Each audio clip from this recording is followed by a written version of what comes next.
गोष्ट ऐकायची ना? सुट्टीचा एक दिवस गेल्यामुळे आपली एक गोष्ट राहिली होती, बरोबर? सगळेजण वाट पाहताय?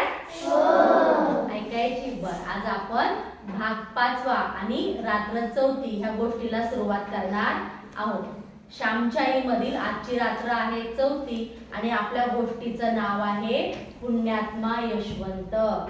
आजची गोष्ट अतिशय छान आहे, तुम्हाला सगळ्यांना खूप आवडेल, तुमच्या भावनांना स्पर्श करणारी अशी गोष्ट आहे.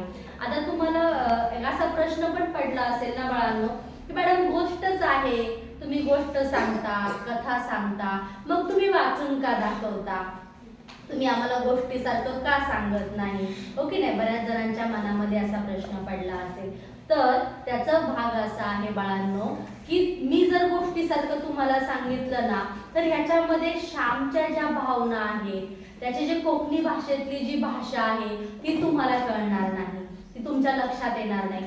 श्यामला नेमकं त्याच्या आईविषयी, त्याच्या भावाविषयी, त्याच्या कुटुंबाविषयी जे काही प्रेम वाटतं हे त्याच्या शब्दातून तुम्हाला कळावं म्हणून मी तुम्हाला एक गोष्ट वाचून दाखवते. अगदीच त्याच्यातले काही भाग असेल, जे शब्द असेल तिथे तुम्हाला समजण्यासारखं आहे, ते मात्र मग मी तुम्हाला उलगडा करून गोष्टीसारखं सांगते. म्हणून तुम्हाला ही मी गोष्ट वाचून दाखवत आहे. आजची आपली रात्र आहे 4थी आणि आपल्या गोष्टीचं नाव आहे पुण्यात्मा यशवंत. मग आपल्यालाही शिकायचंय की श्याम कसं करत होता, श्यामला किती प्रेम होतं, श्यामच्या मनामध्ये कोणत्या भावना होत्या, आपण तसं वागतो का, आपण तसं करतो का, हे आपण आज स्वतःच्या मनामध्ये विचार करायचा, स्वतःशी बोलायला शिकायचं. मग श्यामचं कुठे बरोबर होतं आणि माझं नेमके कुठं चुकतं हे आपण स्वतःच्या मनाचे ठरवायचं आणि स्वतःच्या मनाचा आज निर्धार करायचा आहे. चला तर मग आपण आजच्या गोष्टीला सुरुवात करूया. रात्र 4थी पुण्यात्मा यशवंत. त्या दिवशी शनिवार होता, एकादशी होती. श्यामने गोष्ट सांगावयास सुरुवात केली. जरा थांब, बारकू यावयाचा आहे, काल तो भाकर न खाताच आला होता, शिवा म्हणाला, हो की नाही? कारण बारकूला उशीर झाल्यामुळे आई काय म्हणाली, तू तसाच जा आणि आल्यानंतर न जेवण कर. हे आपण मागच्या गोष्टीमध्ये मुकी फुलेमध्ये पाहिलं होतं. आज शिवा काय सांगतो की थांब रे श्याम, लगेच सुरुवात करू नको, कारण बारकू अजून आलेला नाही. कारण तू लगेच सुरुवात केल्यामुळे तो काल न खाताच आला होता, बारकूला येऊ दे आणि मग आपण गोष्टीला सुरुवात करूया. तो पहा आलाच, ये बारकू ये, माझ्याजवळ बैस, असे म्हणून गोविंदाने बारकूस आपल्या जवळ बसविले. श्याम सांगू लागला. आता श्यामने गोष्टीला सुरुवात केलेली आहे. ते पावसाळ्याचे दिवस होते. कोकणातील पाऊस तो मुसळधार पाऊस होतच होता. जिकडे तिकडे पाण्याचे लोट खळखळाट वाहत होते. पावसातून डोक्यावर इरली घेऊन कुडकुडत आम्ही शाळेत गेलो. त्यावेळेस कोकणात छत्र्या फार बोकाळल्या नव्हत्या, म्हणजे त्यावेळेला छत्र्या जास्त प्रमाणात मिळत नव्हत्या. कोणाकडे तरी एखादी छत्री असायची, जशी आता प्रत्येकाकडे छत्री आहे, रेनकोट आहे, पण त्यावेळेला मात्र असं सगळ्यांच्याकडे छत्र्या असायच्या नाही. इरली फारच सुंदर व साधी असतात. आमचा धाकटा भाऊ जरा आजारी होता, म्हणून तो आमच्या बरोबर शाळेत आला नाही. दादा व मी शाळेत गेलो. श्याम सांगतो, ते दिवस पावसाळ्याचे होते आणि आम्ही सगळे शाळेत जात होतो, पण माझा धाकटा भाऊ जरा आजारी असल्यामुळे तो काही शाळेत आला नाही. पण मी आणि माझा मोठा भाऊ मात्र शाळेत गेलो. आम्ही शाळेत गेलो, परंतु घरी यशवंताचे दुखणे एकाकी वाढले. आता श्यामच्या लहान भावाचं नाव काय होतं? यशवंत. दुखणे एकाकी वाढले. तो दोन दिवस नालबुडाने आजारी होता, परंतु ते दुखणे बरे झाले नव्हते. दुसरे दुखणे उत्पन्न झाले. पहाटे त्याचे पोट दुखण्याचे निमित्त झाले. पोट जास्त दुखू लागले, पोट फुगू लागले. त्याला शौचास होईना व लघवीसही होईना. म्हणजे श्यामच्या लहान भावाला जे काही आजार होता, तो आजारातून एक आजार दुसरा तिसरा असे आजार सुरू झाले. त्याचं एकाएकी पोट खूप दुखू लागलं, त्याचं पोट एकदम फुगू लागलं. त्याला शौचालयही जाता येईना, ती शौचालयही होईना, त्याला लघवीलाही होईना. असं त्याचा असा आजार वाढत गेला. पुढे श्याम सांगतो, खेड्यात कोठला डॉक्टर आणि कोठला एनिमा, घरगुती उपाय चालले होते. जसं आताच्या काळामध्ये तुम्ही आम्ही रात्रीच्या 12ला काय पहाटे काय केव्हाही आपल्याला काही जरी झालं तरी आपण लगेच डॉक्टरकडे जातो. आता सोय आहे, जाण्या येण्याची सोय आहे, डॉक्टर उपलब्ध असतात, आपण त्यांच्याकडे केव्हाही कुठल्याही वेळेला जाऊ शकतो. पण त्या काळामध्ये मात्र असं नव्हतं. मग त्यावेळेस डॉक्टरही असेल, प्रत्येक गावागावामध्ये डॉक्टर नव्हते, त्याच्यामुळं काहीच उपचार करता येत नव्हते. घरगुती जे असते ते घरगुती उपचारच आईने सुरू केले होते. आमचा गडी गोविंदा आम्हा शाळेत बोलवण्यासाठी आला. अण्णा, दादा अशी यशवंता आमची आठवण करीत होता. आम्ही शाळेतून घरी आलो तर कितीतरी गर्दी. पहा, म्हणजे यशवंता खूपच आजारी होता. यशवंताचं खूपच दुखणं वाढलं होतं आणि श्यामला आणि त्याच्या मोठ्या भावाला बोलवण्यासाठी त्यांचा गडी शाळेत गेला. आणि यशवंता सारखी या दोघांची आठवण काढायचा. म्हणजे त्या भावांच्या मध्ये किती प्रेम होतं बा, एकमेकांविषयी त्यांना किती प्रेम वाटत होतं. आपण असं करतो का? आपला लहान भाऊ असो मोठा भाऊ असो, आपण प्रेमाने राहतो का? आपण एकमेकांची काळजी करतो का? एकमेकांविषयी आपल्याला तेवढंच अंतःकरणातून प्रेम वाटतं का? आपण दाखवण्यापुरतं करतो. आपल्याला आईने सांगितलं तर आपण लहान भावाची असेल किंवा मोठ्या भावाची असेल तर आपण काळजी घेतो. पण आपल्याला स्वतःहून अंतःकरणापासून वाटत नाही ही माझी लहान बहीण आहे, ही माझी मोठी बहीण आहे, जसं मला वाटतं तशीच मी तिची काळजी घेतली पाहिजे असं आपल्याला आतून वाटत नाही. पहा, आम्ही शाळेतून घरी आलो तर कितीतरी गर्दी. गावातील काही वैद्य आले होते, पितांबर भाई, खुशाप्पा आले होते. माझा भाऊ गडबडा लोळत होता. पोट फुगत चालले तरी त्याला अतिशय तहान लागत होती. त्याला पाणी देत नव्हते. पाण्याच्या भांड्याकडे तो गडाबडा लोळत सुटे. त्याला पुन्हा धरून ठेवीत. म्हणजे त्याला इतकी तहान लागायची, त्याला लघवीला होत नव्हती, त्याला शौचाला जाता येत नव्हतं, पण त्याला तहान तर त्या आजारामध्ये सारखी तहान लागायची आणि पाणी पिऊन पिऊन त्याचं पोट फुगत चाललं होतं. त्यामुळे त्याला कोणी पाणी पण देत नव्हतं. तो लुटतो बरा व्हावा म्हणून, पण त्याचे काही तहान लागले, त्याला दम निघत नव्हता. त्याला इतकी तहान लागायची, तो पाण्याच्या भांड्याकडे गडाबडा गडाबडा करत तो लोळत जायचा. त्याचे वय 6 वर्षाचे असेल. म्हणजे त्यावेळेला यशवंत फक्त 6 वर्षाचा, म्हणजे आताची आपली पहिलीची मुलं आहेत ना त्या वयाचा. म्हणजे त्या वयामध्ये सुद्धा यशवंताकडे किती समंजसपणा होता हे तुम्हाला बघायला मिळेल. की ते यशवंताला किती प्रेम होतं आपल्या आई वडिलांविषयी, आपल्या भावंडांविषयी, एवढ्या लहान असून सुद्धा. आदल्या दिवशीच आई त्याला रागे भरली होती. आई त्याला ओरडली होती. अंगणात चण्याची डाळ वाळत घातली होती. शेळी येऊन डाळ खाऊ लागली तर यशवंताने ती हाकलली. शेळीने तोंड घालून डाळ उडवली होती. ती तो सारखी करीत होता, गोळा करून ठेवीत होता. इतक्यात आजीने पाहिले व ती म्हणाली, डाळ खातोस का रे चोरा?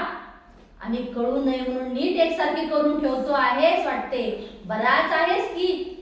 आता काय झालं, कुठला प्रसंग श्यामला आठवला की आदल्या दिवशीच आईने बाहेर अंगणामध्ये डाळ सुकायला टाकली होती आणि ती डाळ एक शेळी आली आणि ती शेळीनं काय केलं, ती डाळ खाल्ली. यशवंताने त्या शेळीला हाकलून दिलं आणि शेळीनं ज्या ठिकाणची डाळ खाल्ली ती डाळ तो एकसारखी करत होता. पण शेळी निघून गेल्यावरती आजीने काय पाहिलं तर यशवंता काय करतोय, डाळ एकसारखी करतोय. आजीला काय वाटलं की यशवंतानेच डाळ खाल्ली. त्यावेळेला जसं आता तुम्हाला वाटलं की तुम्ही पटकन साखर घेऊन खाऊ शकता, कॅडबरी खाऊ शकता, तुम्हाला वाटलं काय चणा डाळ खायची किंवा फुटाणे खायचे, तुम्हाला हवी ती गोष्ट तुम्ही हवी ती, कारण आपल्याकडे उपलब्ध आहे आता. पण त्या काळामध्ये असं नसायचं, साहित्यांचं प्रमाण कमी असायचं. तेव्हा कधी वाटलं कधी खाल्लं असं होत नसायचं. ठराविक वेळेला ती गोष्ट सगळ्यांना समान वाटून दिली जायची. त्यामुळे त्या वस्तूंचं मोल खूप होतं. आणि आजीचा गैरसमज काय झाला, आजीला वाटलं यशवंतानेच मुठभर डाळ खाऊन घेतली आणि कोणाला कळू नये म्हणून ती आता एकसारखी करतोय. आजी त्याला ओरडली, रागे भरली. नाही ग आजी, मी नव्हतो खात. यशवंता काय म्हणतो, नाही ग आजी, मी नव्हतो खात, उगीच आपलं माझ्यावर आळ. रडकुंडीला येऊन यशवंता म्हणाला. घरात आई सांधे दुखण्याने त्यावेळेस आजारी होती. म्हणजे आईचे सुद्धा सांधे दुखत होते, आई सुद्धा आजारी होती. तिला चालता येत नसे, ती फार अशक्त झाली होती, खोलीत पडलेली असे. यशवंत आत आईजवळ गेला. तो आई त्याला रागे भरली. डाळ खात होतास का रे? कितीदा सांगितले वस्तूस हात लावू नये म्हणून. आता आई आजारी होती, आईलाही बाहेर येता येत नव्हतं. आईनेही पाहिलं नव्हतं की खरं नेमकं काय झालं. डाळ यशवंताने खाल्ली का शेळीने खाल्ली हे आईलाही माहीत नव्हतं.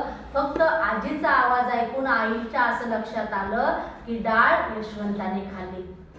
त्यामुळं यशवंत आजीला सांगतो, आजी मी नाही ग डाळ खाल्ली, माझ्यावर कशाला उगीच आळ घेते, मी नाही असं केलं ग, तुम्ही पण सांगता की नाही आईला असं.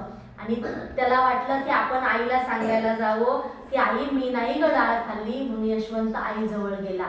झालं उलटच. आई स्वतः आजारी होती, आईलाही उठायला बसायला येत नव्हतं. आई आतल्या खोलीमध्ये झोपली होती. आईने तेवढंच ऐकलं. आई यशवंतावर रागवली, का रे यशवंता, डाळ खातोस रे, तुला सांगितलं ना वस्तूला हात नाही लावायचा. आई पण सांगते ना आपल्याला, वस्तूला मला विचारल्याशिवाय हात लावायचा नाही, अशा परस्पर वस्तू घ्यायच्या नाही. आई मी देवा शपथ नाही हो खाल्ली डाळ, काय सारे जण मला बोलता, असे म्हणत यशवंता बाहेर गेला व कळंब्याखाली रडत बसला. यशवंताला खूप वाईट वाटलं. मी डाळ नाही खाल्ली, मी उलट डाळ एकसारखी करत होतो. शेळी खाल्ली, शेळीला मी हाकलून लावलं तरी सगळे मला रागे भरतात. आजी मला ओरडते, आई मला ओरडते. यशवंताला फार वाईट वाटलं. यशवंता रडू लागला. आदल्या दिवशीचा तो प्रकार. परंतु आता तर यशवंता मरणाच्या दारी पडला होता. सत्याची परीक्षा मरणाच्या दरबारात होत असते. यशवंता निकाल लागण्यासाठी का देवाकडे निघाला, इतके का त्याच्या मनास लागले होते. श्याम विचार करतो की त्याला एवढं वाईट वाटलं का की तो देवाच्या घरीच जायला निघाला की मी नाही डाळ खाल्ली, तुम्ही सगळे मला का रागे भरता, का मला ओरडता, मी खरंच सांगतो मी नाही डाळ खाल्ली, आता मी न्याय मागायला काय देवाजवळ जाऊ का. आणि तर इतका त्रास होत होता. यशवंत वाचणार नाही असे वाटले. म्हणजे तो आता यशवंताचा आजार एवढा वाढला होता, एवढा बळावला होता की आता यशवंता काही वाचणार नव्हता. 9च्या सुमारास तर जास्तच झाले दुखणे. आई मला ठेवा, तो क्षीण आवाजात म्हणाला. आता यशवंताचे शेवटचे क्षण सुरू झाले. आई मला ठेवा असं यशवंत म्हणतो. माझ्या जवळच आहेस बाळ तू, आई म्हणाली. अशक्त व आजारी आईने मरणोन्मुख यशवंताचे डोके मांडीवर घेतले. तिच्या डोळ्यात पाणी आले. आई एवढी आजारी, आई एवढं अशक्त झालेली, पण तरीही मरणाजवळ असलेल्या यशवंताला आईने काय केलं, त्याचं डोकं मांडीवर घेतलं. म्हणजे आईचं आपल्या बाळावरती किती प्रेम असतं पा. स्वतः एवढी आजारी आहे, स्वतः एवढी मरणाच्या दारात पोहोचली आहे, स्वतः एवढी अशक्त झालेली आहे, पण आपल्या बाळाला त्रास होत असताना, आपल्या बाळाचा आजार वाढलेला असताना ते आपलं सगळं दुखणं विसरून जाते आणि तिला आपल्या बाळाची काळजी वाटायला लागते. आई माझे डोके खाली ठेव, तुझी मांडी दुखेल. आपण असं करतो का? आपल्याला असं वाटतं का? म्हणजे त्याचा एवढा आजार वाढलाय, आता तो जगणार की मरणार हे त्याला सुद्धा माहित नाही. 2 क्षणाचा अवधी त्याच्या जवळ राहिलाय. तर यशवंता काय म्हणतो, आई माझे डोके खाली ठेवशील का तू, तुझी मांडी दुखेल हो. म्हणजे आपल्याला एवढी काळजी वाटते का आपल्या आईविषयी, एवढं प्रेम वाटतं का आपल्याला. तुझे सांधे दुखतात, यशवंत खोल आवाजात म्हणाला. म्हणजे त्याला आईविषयी किती प्रेम वाटते पहा. म्हणजे आता थोड्या वेळानं मी मरणार आहे ही जाणीव यशवंताला स्वतःला आहे. म्हणजे मी आता जगणार नाही, मी आता माझ्या आईला पाहू शकणार नाही. तरी यशवंत म्हणतो, आई तुला त्रास होतोय हो, तुझी मांडी दुखेल, तुला सांधेदुखीचा त्रास आहे ना. आईचे हृदय घहीवरले.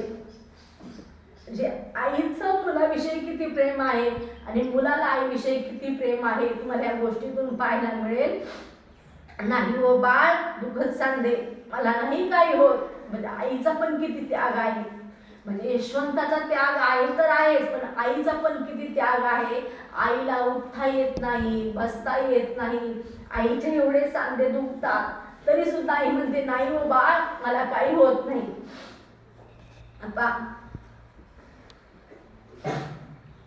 मुलाच्या दुखण्यापुढे आईचे दुखणे टिकत नाही हो. मुलाला बरे करण्यासाठी आईच्या अंगात नसलेली ताकद येते. माझी मांडी नाही हो दुखत, तुलाच माझ्या मांडीची हाडे खुपत असतील, आई म्हणाली. बा म्हणजे आई म्हणते, बाळा मला काही होत नाही ना, म्हणजे तू बरा झालास ना की मला बरं वाटणार आहे. पण आई म्हणते, बाळा माझ्या अंगाला जी ताकद राहिलेली नाहीये, मला जे अशक्तपणा आलाय ना, त्याच्यामुळे माझ्याच मांडीची हाडं तुझ्या डोक्याला टोचत असतील हो. म्हणजे आई मुलाची किती काळजी घेते, मुलाला आईविषयी किती प्रेम वाटतं. आईकडे शेवटच्या प्रेमळ दृष्टीने बघत तिचा हात हातात घेऊन यशवंता म्हणाला, आई तू आपली माझ्याजवळ बस म्हणजे पुरे, तू जवळ असलीस म्हणजे झाले. आता यशवंताला कळलं की आता आपण जास्त काळ जगत नाहीये, आपला काळ जवळ आलेला आहे, आपण आता ह्या जगामध्ये राहणार नाही. म्हणून यशवंत म्हणतो की आई तू फक्त माझ्याजवळ बस हो, तू जवळ असलीस ना म्हणजे मला सारं काही मिळाल्यासारखं आहे, मला वेगळं असं काही नको. यशवंताचा एक एक शब्द आईच्या व आम्हा सर्वांच्या हृदयास घरे पाडीत होता. आईला आदल्या दिवशीची आठवण झाली, आईला आदल्या दिवशीचं आठवलं. भरून आले तिचे डोळे, भरून आला ऊर. तिने एकदम त्या मरणोन्मुख बाळाचे चुंबन घेतले, त्या म्लान होणाऱ्या मुखकमलाकडे अश्रू सिंचन केले. ते पहा प्रेमळ डोळे यशवंताने उघडले व आईकडे परम भक्तीने व प्रेमाने पाहिले. हे सगळं बोलत असताना, हे सगळं सांगत असताना आईला कालचा प्रसंग आठवला की माझ्या बाळाची काही चूक नसताना माझं बाळ सांगत होतं मला की आई मी नाही हो खाल्ली डाळ, तरी मी त्याला रागवले, तरीही मी त्याला ओरडले. आईला फार वाईट वाटलं की आता माझ्या बाळाला मी काल ओरडले नसते तर माझं बाळ रडलं नसतं, माझ्या बाळाचं मन एवढं दुखलं गेलं नसतं. हे आठवून आठवून आईला अजून रडू येऊ लागलं. आईने यशवंताचा प्रेमाने आणि आई यशवंताकडे प्रेमाने पाहत होती आणि यशवंत आपल्या आईकडे प्रेमाने आणि भक्तीने पाहत होता की मला ही आई पुन्हा पाहायला मिळणार नाही, मला माझी आई पुन्हा दिसणार नाही. ह्या परमभक्तीनं प्रेमानं यशवंत आईकडे पाहत होता. त्यानंतर थोडा वेळ गेला व तो आमचा यशवंत राम राम म्हणत आम्हा सोडून गेला. ते शेवटचे क्षण होते. यशवंत सगळ्यांच्याकडे पाहत होता. आई नेहमी म्हणायची यशवंत पुण्यात्मा होता म्हणून तो एकादशीच्या दिवशी देवाकडे गेला. लहानपणी आम्ही आकाशाकडे पाहत असू व तो तारा यशवंताचा असेल तर एकमेकास दाखवून म्हणत असू पुण्यात्मांचे आकाशात तारे होतात असे वडील आम्हा सांगत. आम्हालाही ते खरे वाटत. म्हणजे पहा बाळांनो की शेवटी त्या एकादशीच्या दिवशी यशवंताला दुखणं सहन झालं नाही, दुखण्यातून तो यशवंता बरा झाला नाही आणि त्या दिवशी या जगाचा निरोप घेऊन आई वडिलांना, श्यामला, त्याच्या भावंडांना सोडून त्यानं जगाचा निरोप घेतला आणि तो देवा घरी गेला. त्यावेळेस श्यामची आई म्हणते की हा 6 वर्षाचा चिमुरडा, पण त्याला एवढं प्रेम त्याच्या अंतःकरणामध्ये, एवढं त्याला सगळ्यांविषयी वाटत होतं. आपण स्वतः मरणाच्या दारात असून सुद्धा तो आपल्या आईची काळजी करतो, त्याला आपल्या आईविषयी एवढं प्रेम वाटत होतं. पुढे सांगतात की आज यशवंत नाही व आई नाही, परंतु आता श्याम प्रसंग सांगतो. आज यशवंत नाही व आई नाही, परंतु त्या मरण प्रसंगीचे खरे उभयतांचे प्रेम ते अमर आहे. असा थोर भाऊ व अशी थोर माता मला मिळाली होती या विचाराने मला धन्यता वाटते. त्यांच्या नखांची सर मला नाही. श्याम सांगतो की असा प्रेमळ भाऊ, अशी प्रेमळ माता, आदर्श माता, थोर माता मिळण्यासाठी खूप सारं भाग्य लागतं. कारण एवढं भाग्य आपल्याला मिळण्यासाठी एवढं सहजासहजी कोणालाही मिळत नाही. श्याम सांगतो माझी आई एवढी थोर, माझा भाऊ एवढा थोर, त्यांच्यासारखा मी मात्र नाही. मी पामर किडा, परंतु माझ्यातही काही चांगुलपणा, काही प्रेम असेल तर त्याचे श्रेय त्या मातृनिष्ठ भावास, मुलाच्या शिलान जपणाऱ्या त्या थोर मातेस जाते. श्याम सांगतो मी माझ्या भावासारखा प्रेमळ नाही, मी माझ्या आईसारखा तेवढा थोर नाही, पण माझ्यामध्ये जो काही थोडा चांगुलपणा असेल, माझ्यामध्ये जे काही तुम्हाला थोडंफार चांगलंपणे दिसत असेल तर ते फक्त माझ्या आईविषयी आहे. माझ्या आईची ती देण आहे, माझ्या ह्या लहान भावाने दिलेलं प्रेम आहे, माझ्या लहान भावाने केलेली मातृभक्ती आहे आणि त्यांच्यामुळे माझ्या आयुष्यामध्ये थोडा तरी चांगुलपणा आलेला आहे. माझं असं माझ्या आयुष्यामध्ये काही नाही. अशी आई व असे भाऊ लाभायला पूर्व सुकृतच लागते. म्हणजे याला पूर्वजन्माची पुण्याई असेलच तरच एवढा प्रेमळ भाऊ मिळतो आणि एवढी थोर माता आपल्याला मिळते. बहुता सुकृतांची जोडी पदरी असावयास हवी, सत्संगती लाभावया जशी पुण्याई लागते, त्याचप्रमाणे थोर माता पितरे थोर भावंडे मिळावसही पुण्याई लागते. हे वाक्य पुन्हा ऐका.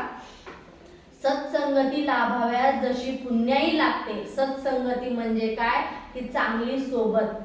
म्हणजे आपण कुणावर प्रेम करण्यापेक्षा आपल्यावर इतरांनी प्रेम करण्यासाठी, आपला चांगली संगत मिळण्यासाठी फार पुण्याई लागते. पुण्याई म्हणजे काय तर आपण चांगल्या गोष्टी केल्या पाहिजेत, आपण चांगलं वागलं पाहिजे. तुम्ही काय करता, तुम्ही पण ठरवता की आपण चांगलं वागणार, प्रेमाने वागणार सगळ्यांशी, पण ते किती दिवस आहे की नाही, एक दिवस. आज मी मदत करणार एक दिवस, असं एक दिवस करून असं नसतं की आपल्या शरीराला, आपल्या देहाला, आपल्या इंद्रियांना, आपल्या मनाला असं वळण लागलं पाहिजे की जे मी ठरवलंय ते मला शेवटच्या श्वासापर्यंत करता आलं पाहिजे. तसा ह्याच्यातला यशवंत होता. म्हणजे शेवटच्या क्षणी सुद्धा यशवंताला आईचे कष्ट आठवले होते, आईचं प्रेम आठवलं होतं. त्याला असं वाटलं का आई, आपण लगेच म्हणतो आपल्या जर आजारी पडलं, ताप आला, आई मला जवळ घे ना, तुझ्या मांडीवर घे ना आई, मला तुझ्या मांडीवर घेऊन बस ना मला. त्यावेळेस आपण विचार करतो का, आई आपली थकली असेल, दिवसभर काम करून दमली असेल, आईला झोप येत असेल, आईला आराम करायचा असेल, आपण करतो का विचार? आपण कधी विचार करत नाही. म्हणून या ठिकाणी श्याम असं सांगतो की आपल्याला चांगली संगत मिळण्यासाठी, कारण संगत चांगली, जर तुमचा मित्र चांगला असेल तर तुम्ही चांगलं घडणार. चांगला म्हणजे कसा, तुमचा मित्र खरं बोलत असेल तुम्ही पण खरं बोलणार. तुमचा मित्र चोरी करत असेल तुम्हाला पण हळूहळू चोरी करायची सवय लागणार. तुमची मैत्रीण खोटं बोलत असेल तुम्हाला पण खोटं बोलण्याची हळूहळू सवय लागणार. म्हणजे आपण ज्याच्या सोबत राहतो ना तसे आपण हळूहळू घडत असतो. म्हणून संगत फार महत्वाची असते बाळांनो आयुष्यामध्ये. पण आपण मित्र निवडताना, आपण मैत्रीण निवडताना आपण असं निवडलं पाहिजे की जो चांगल्या विचारांचा आहे. कारण कळत नकळत आपण स्वतःचे होतो. पण चांगली संगत मिळण्यासाठी श्याम या ठिकाणी सांगतो की त्याला खूप दिवसांची पुण्याई लागते. आपण खूप एकमेकांना मदत केली पाहिजे, एकमेकांशी चांगलं वागलं पाहिजे, तेव्हा आपल्या पण आयुष्यामध्ये चांगलं होतं. पुढे श्यामने सांगितलं की थोर माता पितरे, म्हणजे आपल्याला आपले आई वडील कोण मिळावेत ते आपण ठरवू शकतो का? नाही. आपले जसे कर्म आहेत त्याप्रमाणे आपल्याला आपले आई वडील मिळत असतात. आपण जर चांगले कर्म केले असेल, आपण जर आयुष्यामध्ये इतरांना मदत केली असेल, इतरांचा द्वेष केला नसेल, रागराग केला नसेल, आपण सर्वांशी प्रेमाने वागत असू, प्रेमाने बोलत असू, इतरांची काळजी घेत असू, तर आपला सुद्धा परतफेड तशीच मिळते. म्हणजे आपल्याला आपले आई वडील जसे आहेत, आपले बहीण भाऊ जसे आहेत, आपल्या आजूबाजूचे आपले मित्र परिवार आपला कोण मिळणार, आपल्या कोणत्या मॅडम मिळणार, हे तुमच्या कर्मावर अवलंबून असतं. मी जसं कर्म केले त्याप्रमाणे मला माझे आई वडील मिळतात, मला तसे मित्र मैत्रिणी मिळतात, माझी मुलं तशी मिळतात. मग आपण जर चांगलं कर्म केलं तर चांगली माणसं आपल्या आयुष्यामध्ये येतात. आपण जर वाईट केलं, घरात आरडाओरडा केला, शिव्या दिल्या, आईशी प्रेमाने वागलो नाही, वडिलांशी प्रेमाने वागलो नाही, तर आपल्याला सुद्धा तशीच माणसं आपल्या आयुष्यामध्ये मिळतात. मग आपल्याला असं वाटतं आपली आई आपलं का ऐकत नाही, आपले वडील आपलं का ऐकत नाही, कारण आपलं कर्म चांगलं नाही. आपण चुकीचं वागतो, समोरचा चुकीचा नाही, आपले विचार चुकीचा आहे, आपलं बोलणं चुकीचं आहे, आपलं वागणं चुकीचं आहे. दोष समोरच्या व्यक्तीमध्ये नाही. जेव्हा आपण चांगले होऊ तेव्हा आपल्या घरातील सगळी माणसं चांगलीच असतात. पुढे पहा काय म्हणतो श्याम, की शेवट सांगतो, परंतु माझी असेल असे मला वाटते. श्याम म्हणतो जे काही मला भावंड मिळाली, माझे आई वडील मला मिळाले, ती थोर पुण्याई माझी असेल म्हणून अशी आई मला मिळाली. पुण्यात्मा यशवंतासारखा भाऊ मला मिळाला. ईश्वराच्या कृपेची ती देणगी होती. म्हणजे श्याम इतका नम्र श्याम होता. श्याम सारखं नम्र कुणीच असू शकत नाही. एवढेसा सुद्धा तो चांगलपण आपल्याकडे घेत नाही. श्याम काय म्हणतो की माझे आई वडील जे चांगले आहेत, जे त्यांनी मला चांगलं घडवलं, मला माझे चांगले आई वडील दिले, मला पुण्यात्मा यशवंतासारखा भाऊ मला दिला, ही भगवंताची ईश्वराची कृपा आहे. आपण काय म्हणतो, हे मी चांगला अभ्यास केला म्हणून माझी आई मला चांगलं म्हणते, हो की नाही? मी चांगलं घरातलं सगळं आवरलं म्हणून माझी आई मला चांगली म्हणते. म्हणजे आपण किती चांगलं आहोत हे आपण प्रत्येक वेळेला दाखवायला जातो. मी किती चांगलं काम केलं, मी किती चांगला बोललो, मी किती चांगला वागलो, म्हणजे आपल्यातला मीपणा पुढे उभा राहतो. आणि श्याम किती नम्र आहे. श्याम सारखा मुलगा शोधून सापडणार नाही. हा एवढा प्रेमळ, एवढा सद्गुणी, एवढा माता पित्यांचा भावंडांचा आदर करणारा एवढा प्रेमळ भाऊ मिळणे शक्य नाही. पण श्याम म्हणतो माझ्याकडे माझं असं चांगलं काहीच नाही. हे माझ्या पुण्यात्मा भाऊ असलेला यशवंताची देण आहे. त्यांनी माझ्यावरती प्रेम केलं, माझ्या आईने मला प्रेम करायला शिकवलं. त्यांची थोर पुण्याई आहे म्हणून माझ्याकडे माझं चांगलं आहे. आणि ती माणसं माझ्या आयुष्यात आहेत म्हणून ईश्वराची ती कृपा आहे. म्हणजे किती नम्र असावं. एवढा नम्रतेचा भाव जो आहे तो आपल्याकडे जर असेल तर आपल्या आयुष्यामध्ये दुःख येणार नाही बाळांनो. आपल्या आयुष्यामध्ये दुःख येतं कारण आपले विचार चांगले नाही, आपल्याला मीपणा जास्त आहे. मग मी काम केलं, आई मी तुला सामान आणून दिले, आता दे मला पैसे. आपण कुठल्या बोलून मदत करतो, तू मला 10 रुपये देणार म्हणली होतीस, आता दे मला 10 रुपये. मी दिलं का नाही सामान आणून? आई सांगते झाडू मारून घे रे बाळा. हा, तू मला चॉकलेट देशील का? मग मला मॅगी करून देशील का? मला पास्ता करून देशील का? मग मी घर आवरते. घर आवरून घेत आपण, आई दे, तुझं काम केलं की नाही, दे मला आता करून. म्हणजे आपण काम केल्याच्या बदल्यात काहीतरी मागतो, काहीतरी घेतो. निस्वार्थ प्रेम आपण करत नाही. जन्म देणाऱ्या आई वडिलांवर आपण निस्वार्थ प्रेम करत नाही. आपला काहीतरी मिळावं, आपला स्वार्थ आपण साधतो. ह्यातून मला काय मिळेल, ह्यातून माझा काय फायदा होईल हे आपण पाहतो आणि म्हणून आपण करतो.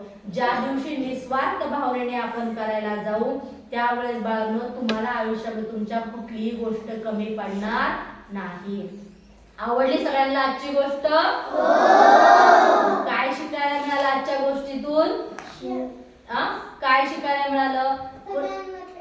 बरोबर, सगळ्यांवर प्रेम करायचं. पण प्रेम कसं करायचं? निस्वार्थ भावनेनं. स्वार्थी भावनेने मला ह्यातून काय मिळालं पाहिजे, माझा फायदा झाला पाहिजे असं प्रेम करायचं का? नाही. सगळ्यांची काळजी घ्यायची निस्वार्थ भावनेनं. आपला स्वार्थ, आपला फायदा, आपला तोटा हे पाहायचं नाही. आपण प्रत्येक गोष्टीमध्ये फायदा तोटा पाहतो आणि म्हणून आपल्या जीवनामध्ये दुःख येतं. त्यामुळं प्रत्येक गोष्ट, प्रत्येक नात्यामध्ये फायदा तोटा पाहायचा नसतो. तेव्हा आपण त्या यशवंतासारखे प्रेमळ हो, तेव्हा आपण श्याम सारखे प्रेमळ हो की नाही? आवडली सगळ्यांना गोष्ट? उद्या आता पुढच्या गोष्टीमध्ये भेटूया, चालेल? पण शिकलेलं मात्र लक्षात ठेवायचं सगळ्यांनी.